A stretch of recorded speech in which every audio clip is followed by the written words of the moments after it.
I'm a supervisor of cemetery. I'm working for a while, around about 19 years. In the old days, we used to bury around about 4 a month. But now, we are burying a lot, around about 17 and 18 a month. The young people. The lot is a young people. Every weekend, and when I say every weekend, Saturdays and Sundays, there are funerals around here. And almost all of them are of young people.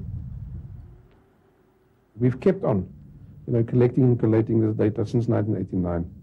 Just to give you an idea, in 1989 we identified 30 new HIV positive carriers, and we became aware of 5 AIDS-related deaths.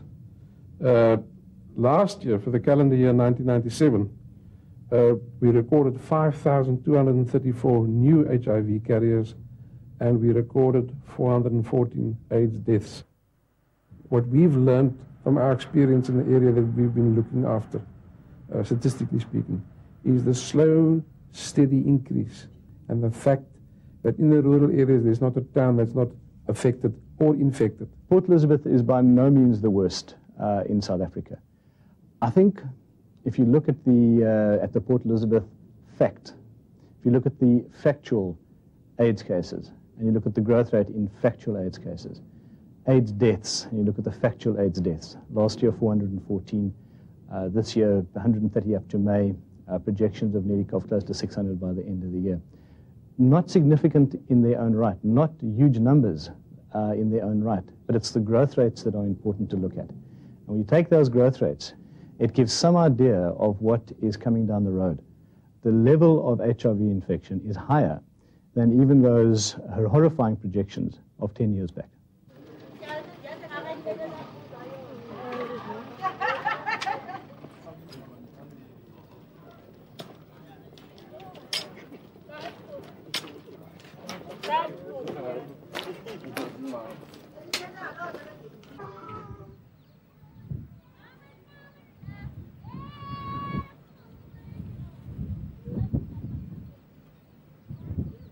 In this particular case, the prognosis is poor. There's already a fairly high level incidence of HIV.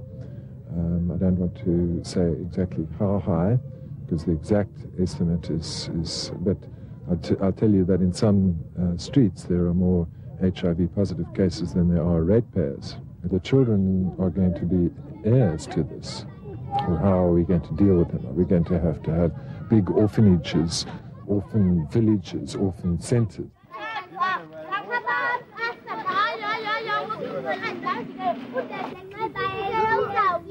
All over Africa there have been studies about virgins and the belief that you can have a cure for HIV if you sleep with a virgin.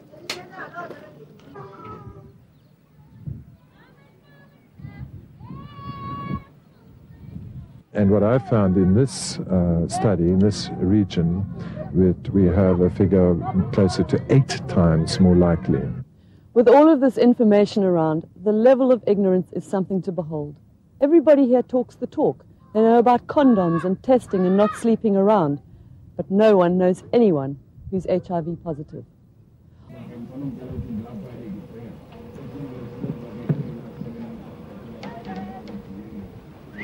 AIDS is not good. Because if somebody got it, it is going to die. It's going to die? Yes. That is right. Do you know anyone who's got that? My love. Even HIV, I don't want anyone. If they hear about they have AIDS, he or she don't want to die alone. He spread it. They tell the story. Oh, but they spread it. They want to spread it. Just because if I hear about it, I have AIDS, I don't think I would accept I have to die alone. So you want to tell your spouse? I'll tell my husband or my boyfriend, and what I'll do, secondly, I'll go to another boyfriend.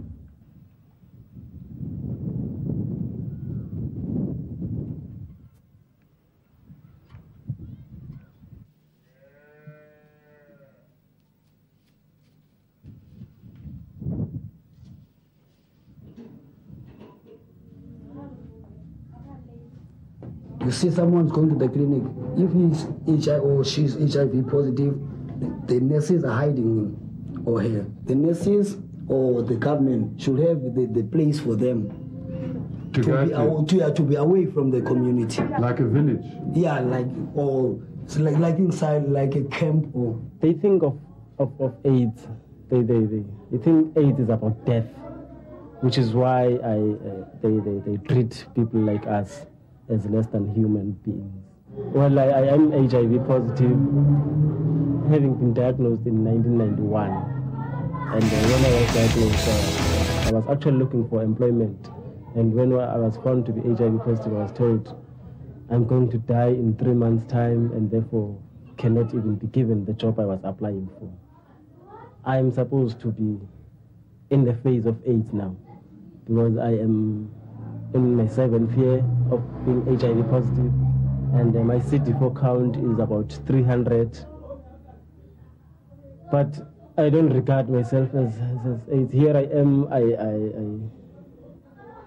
I read, I write, I exercise, I work, I do everything. I'm physically fit.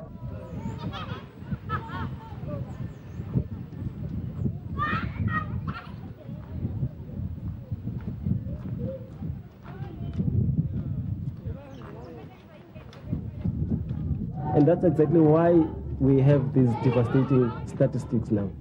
Because people have been saying, no, it belongs someone else, not with us, not with me, not in this town, not in Johannesburg or in Durban or in KwaZulu-Natal, not in our township or not in our... We are too better off to be having AIDS. There are other African societies which are much more aggressive in confronting HIV, and we've had unfortunate projects like Sarafina 2, which have been a distraction more than a help in promoting HIV awareness. So what I would suggest is we must just begin again with HIV awareness until such time as HIV has a face for the South African population and for its policymakers. In May, I was in Ivory Coast. What I witnessed there was very sorry state in that some families are run by 15, 16, or 17-year-old kids because their parents have died of AIDS, and there's a lot of in the people are beginning to care for people with AIDS, in that they have exactly witnessed the devastating effects AIDS can have. We haven't started to do We haven't started to do anything to that sort. And in fact, with our communities here in South Africa, we have even lost Ubuntu, in that it was traditional for especially African people to care for a person who is in a problem. Every weekend, and when I say every weekend, Saturdays and Sundays, there are funerals around here. And almost all of them are of young people. And in most of them, people don't know what the person died of. He just went sick and lost weight and had some blisters or whatever and died. 15% of the people died before their 5th birthday. The remainder, the average age of death is about 32 for males and about 30 for females. This is the decade of HIV. The next decade will be the fully blown AIDS decade. When it started off in 89, we were told, don't dramatize, don't frighten the people. Well, I'm sorry, to me it's absolutely frightening. 10, 11, 12, 13, 14, 15. It was 15 last month, 17 in this month. No. Before it was not like this. It was not like this time.